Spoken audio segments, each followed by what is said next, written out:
কেমন আছো? আশা করি সবাই ভালো আছো। আজকে আমি রান্না করব লাউ এবং মাংসের চামড়া দিয়ে।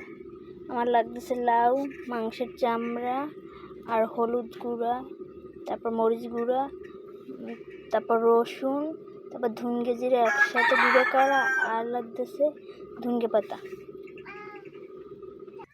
প্রথমে আমি তেল দেব, তার ভিতর জিরা ফোড়ন দেব। এবার হাঁড়ির ভিতর জল দিয়ে দেবো।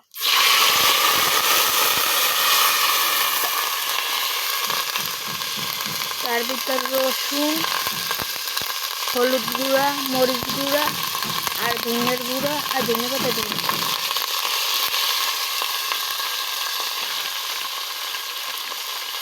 এবার দেবো লবণ স্বাদ মতো। আমার মশলা কষানো হয়ে গেছে, এবার দিয়ে দেবো মাংসের চামড়া।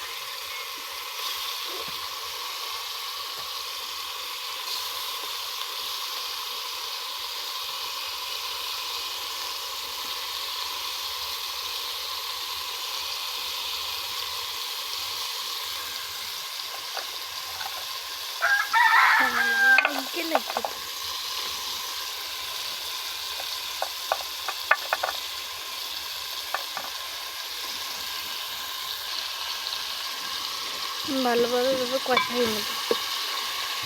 এর ভিতর দিয়ে দেবো লাউ।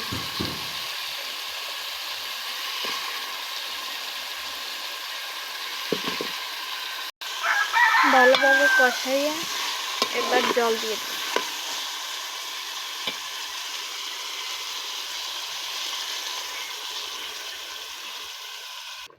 এবার দিয়ে দেবো জিরার গুঁড়া, তারপর দিয়ে দেবো ধনিয়া পাতা। আমার রান্না শেষ, আর কোনো মশলা দেওয়া লাগবে না। ব্যাস বন্ধুরা, আমার রান্না শেষ।